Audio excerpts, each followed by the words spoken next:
Tuan-tuan puan-puan yang dikasihi sekalian, demikianlah kalimah sunnah itu adalah kalimah yang sepatutnya kita terima dengan hati yang gembira, dengan hati yang suka.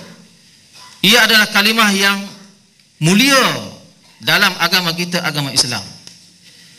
Tapi sejak akhir-akhir ini kita dapat merasakan orang dah mula allergic dengan kalimah sunnah.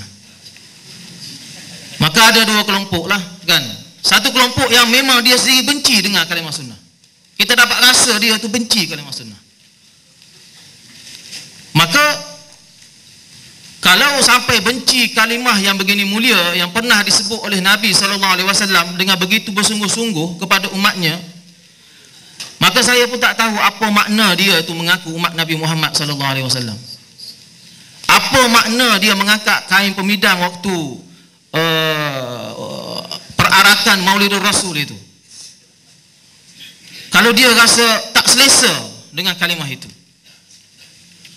Dan kesan daripada itu, kita yang selesa dengan kalimah itu pun terpaksa lari daripada menggunakan kalimah itu, sebab takut-takut orang tak suka.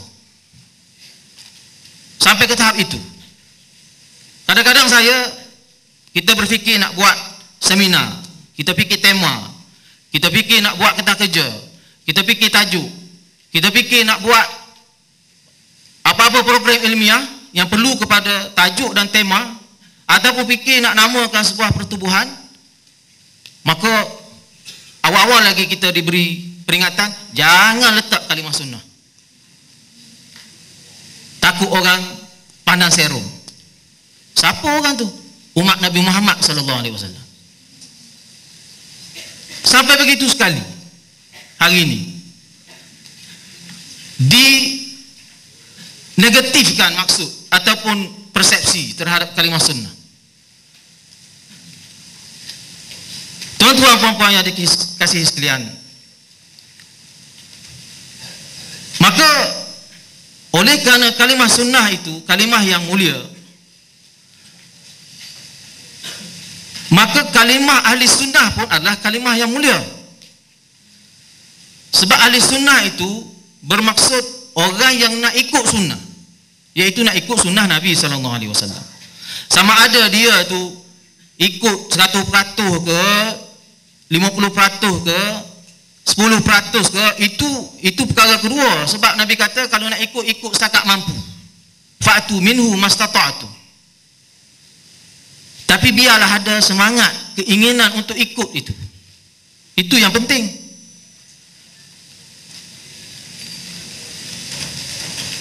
Tapi malangnya suasana hari ini ada pula yang labelkan ahli sunnah itu sebagai cowboy, ataupun orang yang nak menggerakkan sunnah, menghidupkan sunnah ini sebagai cowboy. Istilah ini semakin diangkat dalam wacana-wacana ilmu, dalam ucapan-ucapan yang kita sedih ucapan itu dilakukan oleh orang yang dikatakan sebagai tokoh agamawan di negara kita.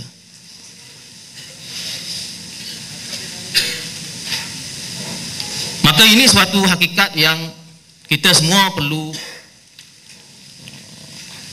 fikirkan bersama, bagaimana cara untuk kita memberi kefahaman ataupun menyedarkan kembali masyarakat tentang kepentingan menghidupkan sunnah Nabi SAW itu dengan cara yang sebaiknya.